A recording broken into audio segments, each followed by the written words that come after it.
मैं सभी आप लोगों का धन्यवाद देता हूं कि लगातार हम लोग चुनाव आयोग के नियमों का पालन कर रहे हैं। प्रोटोकॉल के तहत जो हमें और आपको करना है वो लगातार हम लोग उस चीज़ को अपना रहे हैं। मैं सबसे पहले आज समाजवादी पार्टी में शामिल होने वाले श्री भानु प्रताप सिंह जी एडवोकेट, उनको बधाई देता हूं, धन्यवाद देता हूं। हमारे गठबंधन के साथ आए हैं, गठबंधन के साथ हमारे आए हैं, मैं उनका स्वागत करता हूं, बधाई देता हूं। साथ ही साथ वीरांगना उदा देवी पासी गौरव मंच के बड़ी संख्या में लोग आज समाजवादी पार्टी से जुड़ रहे हैं। इस लड़ाई को और आगे बढ़ाते हुए मजबूत बनाने का काम कर रहे हैं। इन सभी लोगों के सहयोग के लिए बहुत बहुत धन्यवाद और बधाई देता हूं। आज का दिन समाजवादी पार्टी ने तय किया था कि जिस तरीके से उत्तर प्रदेश में जिस समय समाजवादी सरकार थी, समाजवादी पेंशन योजना शुरू की गई थी। समाजवादी पेंशन योजना के तहत बड़ी संख्या में गरीब जो हमारी माताएं हैं, बहनें हैं, उनकी मदद करने का काम हो रहा था। और मुझे याद है कि 50 लाख के लगभग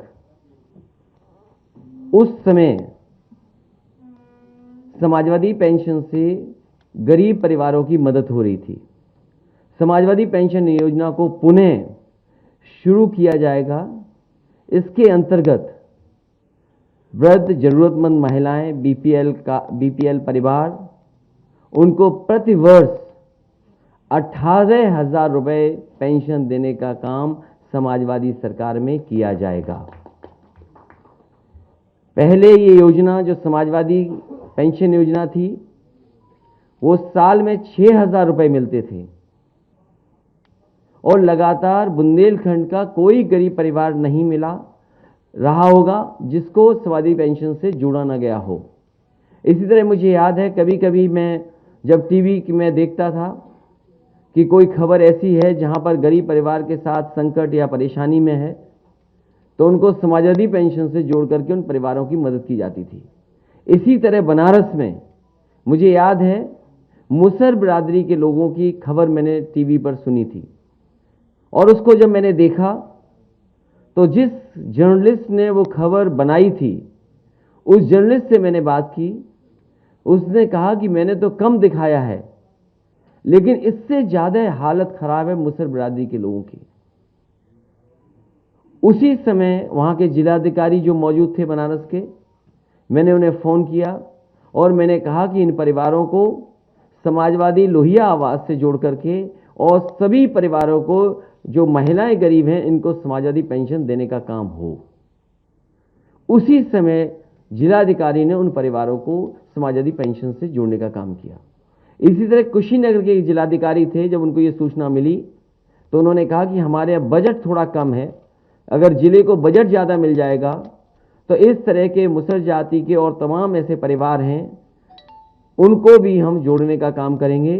तो उसी समय फैसला लेकर के बजट बढ़ा करके उन परिवारों को भी जोड़ने का काम किया। जिस समय मैं बुंदेलखंड में समाजवादी पैकेट को बांटने गया और मैं एक बहुत पुराना स्थान है जैन धर्म का, देवगढ़, वहां गया।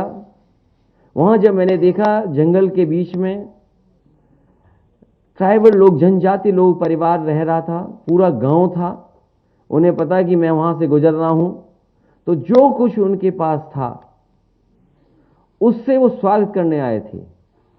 जो वो अपनी ढपली बजा रहे थे वो भी फटी थी। जो वो फूल लेकर के आए थे, वो कनेर के फूल और जंगल के फूल लेकर के आए थे, उससे माला बनाई थी। और जब मैंने उनके घरों को देखा कि वो पॉलीथीन या टीन में रह रहे हैं और घर भी पूरा नहीं बना है, उसी समय जिलाधिकारी क्योंकि साथ थे, मैंने कहा कि इस गांव को पूरा का पूरा लोहिया आवास दे दिया जाए। और मुझे खुशी है इस बात की कि मुझे जानकारी मिली जब मैं पिछली बार अभी ललितपुर गया था कि पूरा का पूरा गांव लोहिया आवास से बन चुका है।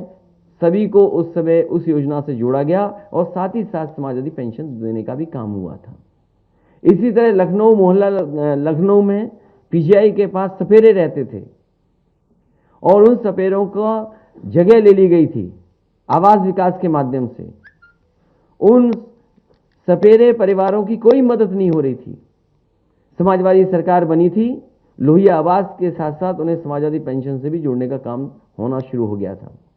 मुझे याद है कि कन्नौज में बड़ी संख्या में मुझे अक्सर हमारे कार्यक्रम में सपेरे मिलते थे, सपेरे समाज के लोग मिलते थे और पता नहीं क्यों सपेरे समाज के लोगों से हम समाजवादियों का लगाव रहा है। वो हो सकता है इसलिए भी कि जो हमारी पहचान थी, अगर हम किताबें पढ़ें, पुरानी पढ़ें, तो जो राइटर्स थे जो भारत आए, उन्होंने जहाँ जहाँ भारत को किस रूप में लिखा, उन्होंने ये भी कहा कि भारत स्नेक चार्मर्स की देश है। तो उसी समय फैसला लिया था कि एक्सप्रेस वे के किनारे एक स्नेक चार्मर्स विलेज बनाया जाएगा। उस समय जमीन चिन्हित हो गई थी, जमीन नहीं ले पाए थे, लेकिन समाजवादी पेंशन दे दी गई थी उन परिवारों को, लोहिया आवास भी दिया गया था। लेकिन पुणे जब सरकार बनेगी तो एक्सप्रेस वे के किनारे स्नेक चार्मर्स विलेज बनेगा। साथ ही साथ ऐसे परिवार जो ऐसे गरीब, जिनकी जातियों के नाम पे ही गरीबी दिखाई देती है, जात के आधार पे ही बहुत गरीब है, उन परिवारों को 100% समाजवादी पेंशन से जोड़ने का काम समाजवादी सरकार में होगा। एक बार फिर मैं प्रेस के लोगों का धन्यवाद देता हूं और दोबारा कहता हूं कि समाजवादी पेंशन योजना शुरू होगी। इस बार 6,000 साल नहीं मिलेगा, इस बार 18,000 रुपए साल मिलेगा। और मैं अपने ऑपरेटरों से कहूंगा कि अगर पुराना ऐड उन्हें मिल गया हो, क्योंकि प्रेस में उस ऐड से शुरू करना चाहता था, वो ऐड जरूर चलाएं और उसके बाद प्रेस साल के 6,000 और महीने के 500। ये सिर्फ रुपए नहीं है, किसी मजबूर बेसहारा के घर में इन्हीं से रोटी की खुशबू है आई और कभी यही बन जाते हैं दवाई। समाजवादी पेंशन योजना में 500 रुपए की मासिक धनराशि के साथ परिवार सदस्यों और खासकर बच्चों और विकलांग सदस्यों को शिक्षा और स्वास्थ्य संबंधी लाभ दिए जाते हैं। समाजवादी पेंशन के पैसे जब पूरे के पूरे इनके हाथों में आते हैं तो इनकी कमजोरी में इनकी ताकत बन जाते हैं। कुछ लोग कहते हैं इतने रुपए में आजकल क्या होता है, ये तो उनसे पूछिए जिनके पास इतना भी नहीं होता है। नहीं भाई, 400 रुपया घर है, हालत बिगड़ी है, जहाँ से बहुत मदद है। माना आज के हिसाब से ये कुछ कम है, लेकिन किसी ने इतना भी सोचा और कर भी दिखाया, ये क्या कम है? समाजवादी पेंशन योजना गरीब परिवारों में महिला मुखिया के नाम ई पेमेंट के माध्यम से सीधे उनके बैंक खाते में जारी की जाती है। बस ये सिलसिला हमेशा यूं ही चलता रहे, बढ़ता रहे, गरीब और बेसहारा का कोई सहारा बनता रहे।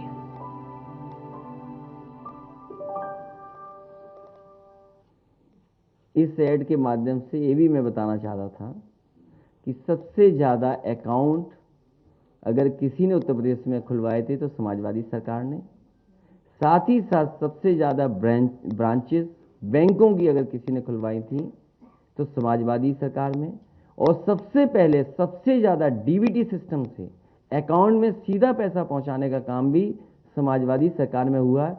लेकिन झूठों से कैसे मुकाबला करें, ये सबसे बड़ा सवाल है।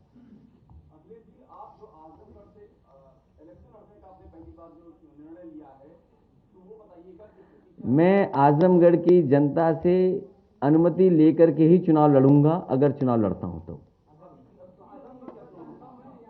नहीं, आजमगढ़ की जनता से अनुमति इसलिए लेनी पड़ेगी, वहां के लोगों ने मुझे जिताया है।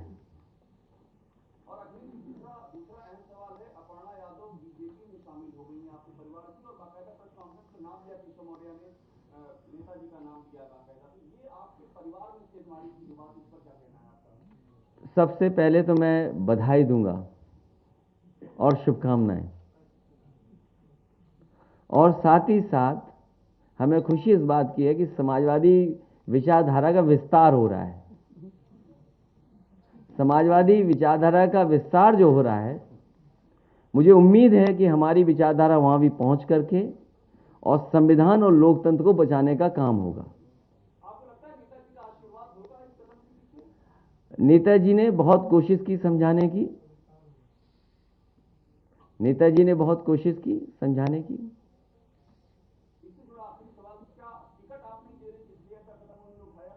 टिकट अभी पूरे नहीं बटे हैं और टिकट किसको मिलना है किसको नहीं मिलेगा ये क्षेत्र और जनता पर निर्भर करता है और हमारी इंटरनल सर्वे रिपोर्ट पे भी निर्भर करता है।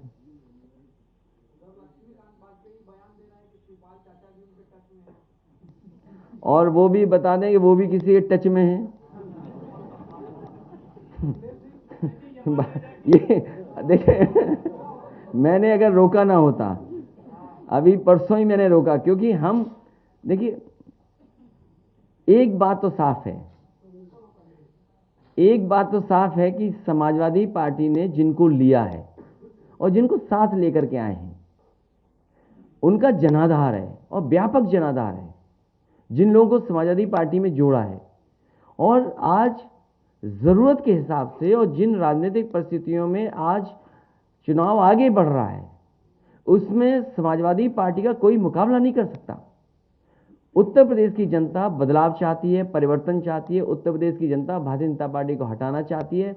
उस विकल्प में समाजवादी पार्टी के साथ इतने बड़े पैमाने पर जनता खड़ी है और जनता का साथ देने के लिए समाजवादी लोग खड़े हैं। तो ये आपको याद होगा 2 दिन पहले जब मैंने प्रेस कॉन्फ्रेंस की थी वो इसीलिए की थी कि उस दिन कहा कि अब भारतीय जनता पार्टी को हम नहीं तोड़ेंगे, जो आना चाहेंगे उन्हें नहीं लेंगे। इसलिए जो टच वाली बात है ना, अगर कुछ इधर टच में है तो हमारे भी उधर टच में है।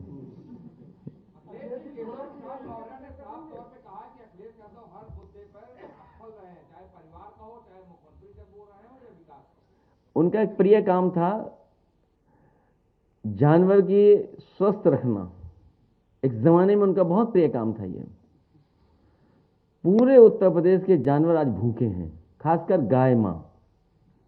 आप में से पत्रकार साथी किसी गांव चले जाइए, आप गाय मां भूखी हैं और जो गाय मां को भूखा रखता है उससे पाप पड़ेगा।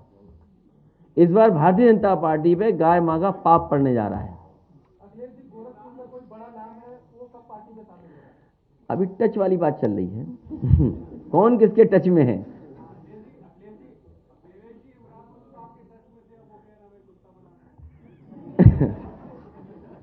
ये बात अच्छी बात नहीं है जो आप कह रहे हो।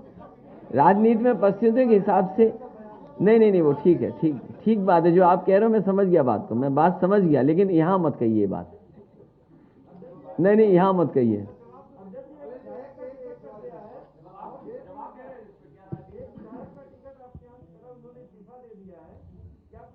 कौन विधायक? नहीं वो तो, अरे अगर आप शुरुआत देखें, अगर आप शुरुआती दौर देखें, भारतीय जनता पार्टी पहले से ही लेती रही। बुक्कल नवाब को ले लिया, बुक्कल नवाब को ले लिया। एक लखनऊ शहर के बिल्डर को नक्शे पे डरा करके ले लिया। क्या आप नहीं जानते इन बातों को? नहीं, पेमेंट के लिए, पेमेंट के लिए बचने के पेमेंट के लिए। वहां कहां बुक्कल नवाब जेल जा रहे थे बताइए? उसके बाद वो लड्डू खा रहे थे, सिमैया खिलवा रहे थे सबको। तो ये पता नहीं कि बुक्कल नवाब कब वापस आ जाए।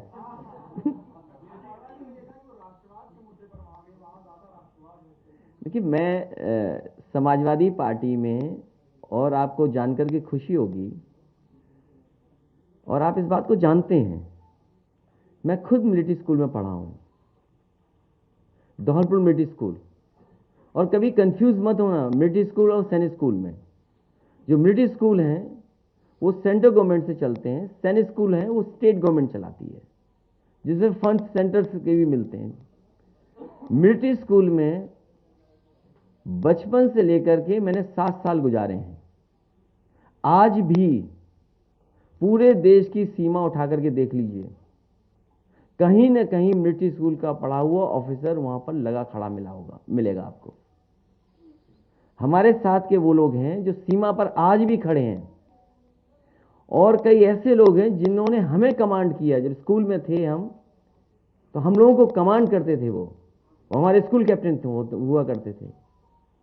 वो प्रेसिडेंट के एडीसी रहे हैं और 2 बार रहे एडीसी प्रेसिडेंट के। कि नारायणन जी जो थे उनके एडीसी 2 बार रहे वो, और दुर्भाग्य ये है कि जब राष्ट्रपति भवन से वो हटे, वो इतने अच्छे अधिकारी थे कि उन्होंने मुकाबला किया आतंकवादियों को, वो शहीद हुए। जब मैं मिलिट्री स्कूल गया तो उनकी याद में वहां चीजें रखी गई और आज वहां पर उनके याद में प्रतिमा लगी है धौलपुर मिलिट्री स्कूल में। एक और हमारे सीनियर थे, जब मैं स्कूल में गया तो उस समय जो कैप्टन थे, स्कूल कैप्टन, वो सॉर्ड ऑफ ऑनर उन्होंने लीड किए आरडीसी की परेड।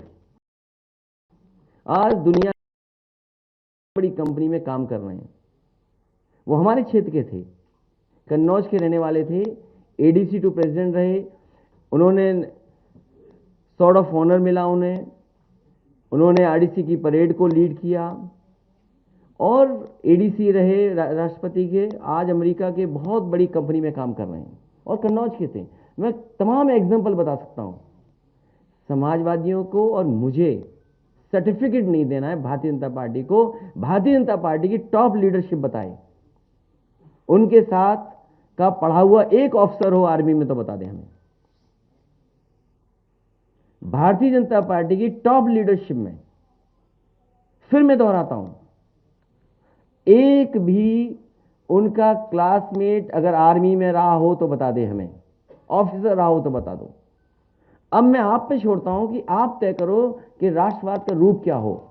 जिस सरकार ने एक्सप्रेसवे बनाया हो, एक्सप्रेसवे बना करके एयरफोर्स के साथ टाई अप किया हो और उस टाई अप के तहत आपके मिराज, सुकोई हवाई जहाज उतरे हों एक्सप्रेसवे पे, बताओ उत्तर प्रदेश के आप पत्रकार हो, सबसे पहले डिजाइंड अगर हाईवे किसी ने किया जिसमें मिराज और सुकोई उतरे हों और हरकुलस उतरे हों तो वो समाजवादी सरकार के थे।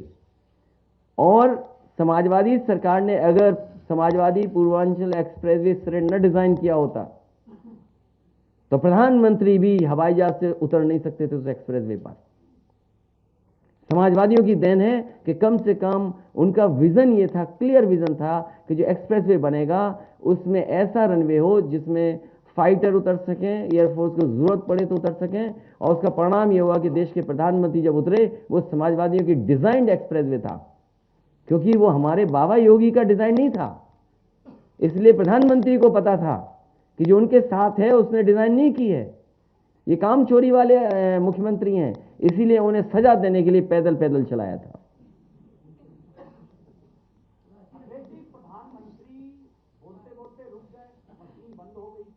अगली बार हम भी दोहे, कविताएं, शायरी इसी तरह पढ़ा करेंगे और उम्मीद करेंगे हमारी मशीन न रुके। मैं आपसे कह रहा हूं, अगर आपके टच में हो तो चुपचाप आप मुझसे मिल लेना। मैं आजमगढ़ की जनता से कहूंगा और पार्टी जहां फैसला लेगी वहां लड़ूंगा। और चुनाव पहले होना चाहिए, योगी जी से पहले लड़ लें चुनाव। कुछ भी हो सकता है, कुछ भी हो सकता है। यहां पुड़िया निकल सकती है तुम्हारी सीट पर, हालांकि ये समाजवादी पार्टी का कार्यालय है, यहां नहीं निकलेगी।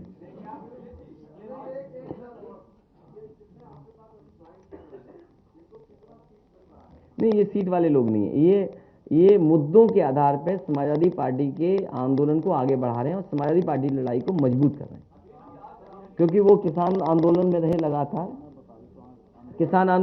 लगातार, अच्छा ठीक, बुलवा देते हैं, आप बोले दे दीजिए, एक बार उन्हें बोल लें दो ना, तब तक और बंद बना लो।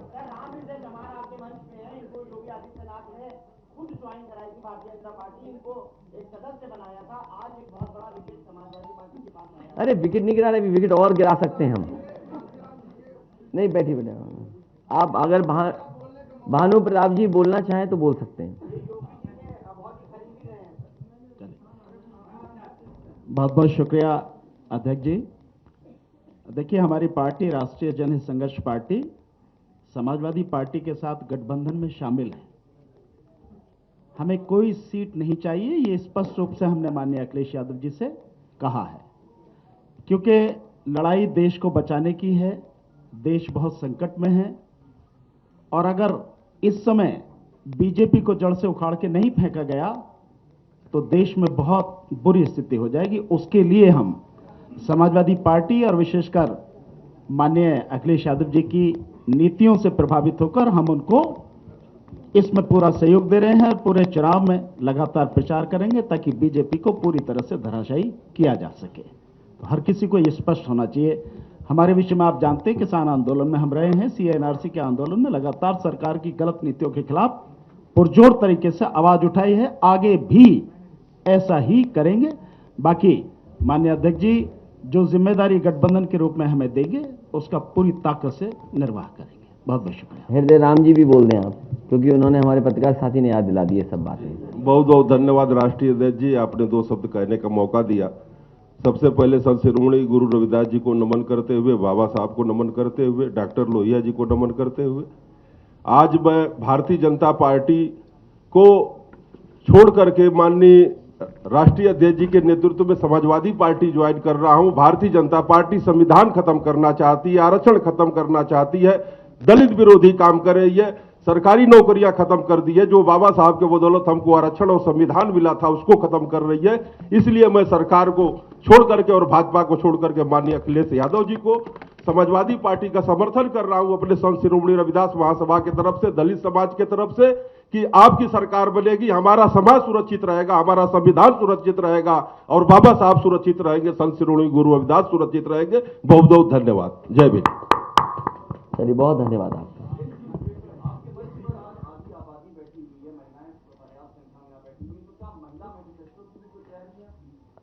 ये योजना 100% महिलाओं के लिए है, माताओं के लिए है। आने वाले समय में जब मैनिफेस्टो आएगा तो आप देखेंगे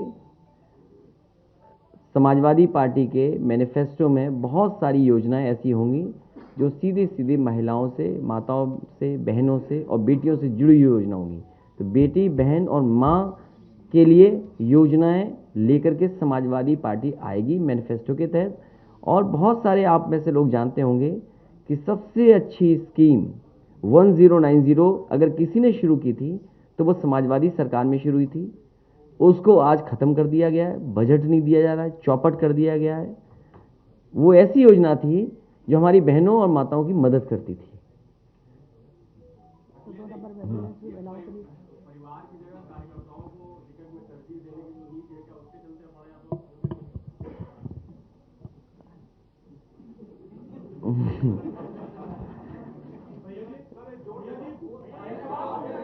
अरे भाई,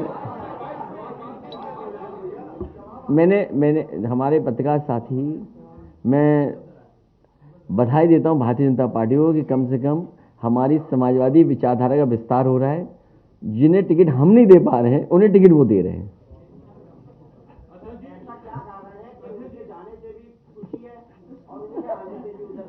वो बात समझ लीजिए ना, उत्तर प्रदेश में समझ लीजिए, उत्तर प्रदेश में बीजेपी के योगी जी के हारने से भी किसी को तकलीफ होगी, जीतने से भी तकलीफ होगी। अध्यक्ष जी, भानु प्रताप सिंह जी को हम लोगों ने एनआरसी और किसान आंदोलन में बड़ी भूमिका में देखा। आपके लाखों फॉलोअर हैं, आप अच्छे स्पीकर हैं। 22 में कौन सी जिम्मेदारी आप उनको दे रहे हैं?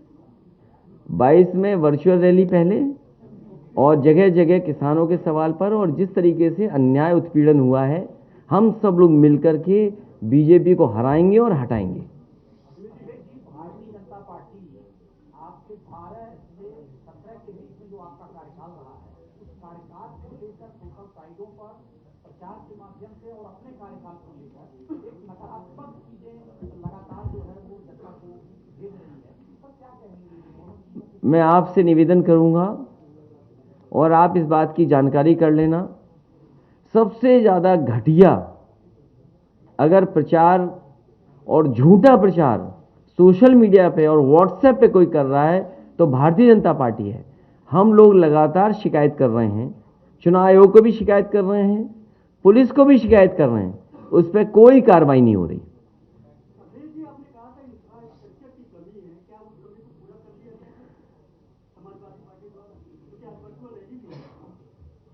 समाजवादी पार्टी अपने लिए नहीं कह रही थी, कई छोटे और क्षेत्रीय दल हैं जिनके पास इसकी तैयारी नहीं थी, और भारतीय जनता पार्टी हम तो सवाल ये पूछें कि भारतीय जनता पार्टी को कैसे पता था कि तैयारी पहले ही कर ली उन्होंने। हर मिनिस्टर के यहाँ, हर उनके जिले में, हर पदाधिकारी के यहाँ पहले से ही स्टूडियो कैसे बन गए, डिजिटली सब अधिकारी कंपनियां कैसे आ गईं। सवाल यह है कि चुनाव आयोग को ये सोचना चाहिए कि भारतीय जनता पार्टी को कैसे पता है कि आने वाले समय में कई हफ्तों इसी तरीके से डिजिटल प्लेटफॉर्म से प्रचार होगा। उन्होंने अपना कैसे वाईफाई लेनी है, कैसे इंटरनेट कनेक्शन लेना है, कितने उनको मशीन चाहिए, क्या क्या इक्विपमेंट चाहिए, कैसा रूम होना चाहिए, कैसे टेलीप्रॉम्प्टर होना चाहिए, बंद ना हो, ऐसा हो। तो ये तैयारी अच्छी कंपनी की हो, प्रोजेक्शन हो, ये तैयारी पहले से कैसे उन्हें पता थी। दूसरे दलों को तो तब पता लगा जब चुनाव आयोग ने तय किया। इस भारतीय जनता पार्टी को कैसे पता था कि इनके मंत्रियों के यहाँ, इनके संगठन के लोगों के यहाँ, इनके प्रचार करने वाले लोगों के यहाँ पहले से ही चीजों का बनना। इसका मतलब ये था कि सरकार को पता था, भारतीय जनता पार्टी को पता था कि आने वाले समय में चुनाव इसी तरह होने जा रहा है। हम समाजवादी पार्टी के लिए नहीं कह रहे हैं। आप मुझे बताइए पत्रकार साथी, जिससे कनेक्ट करना हो यूपी में कहीं भी इंटरनेशनली, इस कमरे में बैठ करके हम और आप कनेक्ट हो सकते हैं। तो हम तो इक्विप्ड पहले से हैं इस चीज के लिए। लेकिन जो और क्षेत्रीय दल है, सहयोगी दल हैं, वो कैसे इक्विप्ड होंगे? उनकी तो प्रेस कॉन्फ्रेंस भी नहीं होगी। अगर मान लीजिए कोई क्षेत्रीय दल है, अगर प्रेस कॉन्फ्रेंस करना जाए तो उसको स्पेस ही नहीं मिलेगा। अखबार में तो भूल जाइए स्पेस, टीवी पे तो कहीं एक सेकंड भी नहीं दिखाई देगा। तो ये जो भेदभाव हो रहा है लोकतंत्र में, अगर भेदभाव हो रहा है तो उसके लिए चुनाव आयोग देखे, इसलिए मैंने इस बात को कहा था। ये सोचने की बात है। समाजवादी पार्टी लगातार शिकायत कर रही है और कई प्रदेशों में हम लोगों ने देखा कि अगर केंद्र सरकार और प्रदेश सरकारें अलग अलग हैं और अगर शिकायत की गई तो सब अधिकारी हटा दिए गए। क्या बंगाल का चुनाव नहीं देखा हम लोगों ने? किसी भी अधिकारी की शिकायत हुई नहीं हुई, उसको हटा दिया गया। लेकिन उत्तर प्रदेश में कौन नहीं जानता? बताइए, जो भारतीय जनता पार्टी से मिले रहे अधिकारी रहे, वो अब चुनाव लड़ने जा रहे हैं। बहुत सारे अधिकारी जो भारतीय जनता पार्टी के कार्यकर्ता बन के काम किए, जिन्होंने बहनों की, बेटियों के कपड़े फाड़े, छीनी साड़ियां, जाने कितना अन्याय हुआ।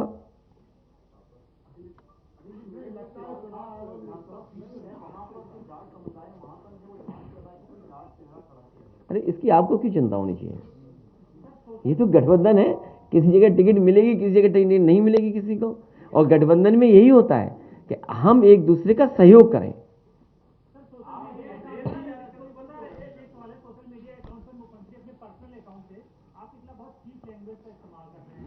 तो चीफ है तो चीफ करेंगे, जो चीफ है वो चीफ करेगा। अगर कीचड़ फेंकोगे तो हाथ तो चले जाएंगे ना कहीं।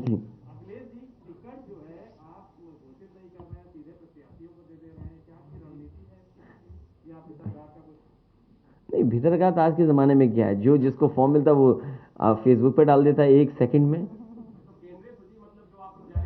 आप अगर चाहते हो तो हम जारी कर देंगे। हाँ, बहुत जारी कर देंगे। ठीक है, हम पत्रकार साथियों का ये सुझाव मानते हैं। समय समय पे हमें सुझाव मिलते हैं, उनको अपनाते हैं। लेकिन कम से कम हमसे आप बातचीत भी करते हो। दूसरी प्रेस कॉन्फ्रेंस में भी कोशिश किया करो ना बातचीत करने का। अपने साथियों से कहा करो कि भाई बातचीत तो करो कुछ। तो ये आपका सुझाव ठीक है कि सूची जारी हो तो सूची जारी होगी, बिल्कुल सूची जारी होगी, पूरी जारी होगी। क्या मिली मुझे खुद नहीं पता।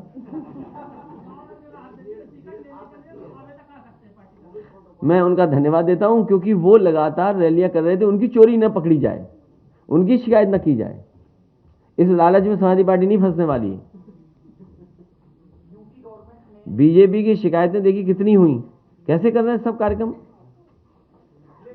गवर्नमेंट ने 2 बड़े इन्वेस्टर समिट किए जिसमें करोड़ों रुपए खर्च किए और दावा किया कि 4 लाख के ऊपर इन्वेस्टमेंट हुए हैं उत्तर प्रदेश में। इसको क्या देखेंगे, किस तरह? मुझे याद है इन्वेस्टर मीट हुए तो गमले चोरी हुए थे। गमले कोई चोरी कर लेगा। और जो एमओयू हुए हैं, यही तो दुख है। इस बात का दुख यही है कि भारतीय जनता पार्टी अपने इन्वेस्टमेंट को नहीं बताना चाहती। 1 डिस्ट्रिक्ट 1 प्रोडक्ट के तहत किस जिले में और किस प्रोडक्ट के लिए कितना बजट दिया, ये नहीं बताना चाहती। जब एमओयू हुए सोलर एनर्जी के, तो उसमें आपने बजट कितना रखा, ये नहीं बताया। तो आखिरकार भारतीय जनता पार्टी बताए कि इतने बड़े पैमाने पे एमओयू साइन हुए, इतनी बड़ी बड़ी तैयारी के साथ इन्वेस्टमेंट मीट हुई, वो जमीन पर क्या उतरा है? कारखाने कहाँ लगे, उद्योग कहाँ लगे, क्या हवा हवाई रहे? और फिर ये आदत कहाँ से लाए चोरी करने की? जो इनके विकास के विज्ञापन थे वो सब चोरी की तस्वीरें। कारखाना अमेरिका का, फ्लाईओवर बंगाल का, आपका एयरपोर्ट चीन का। इनसे ज्यादा झूठ बोलने वाली पार्टी कोई नहीं है। ये झूठ के फूल हैं।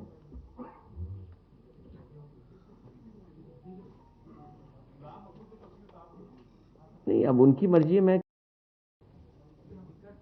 अब चुनाव शुरू हो गया, अब चुनाव शुरू हो गया।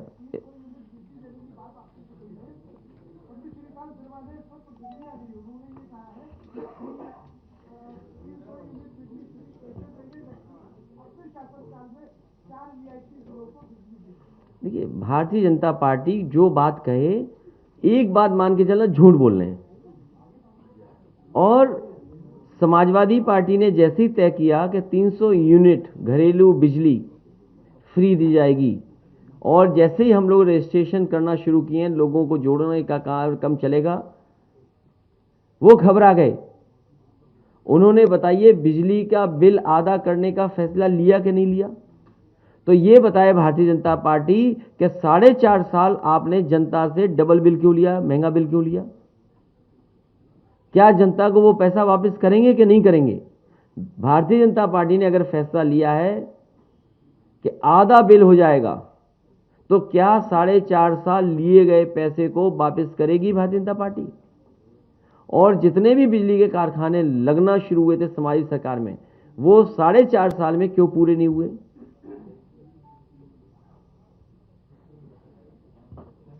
मैं बहुत बहुत प्रेस के लोगों का धन्यवाद देना चाहता हूं।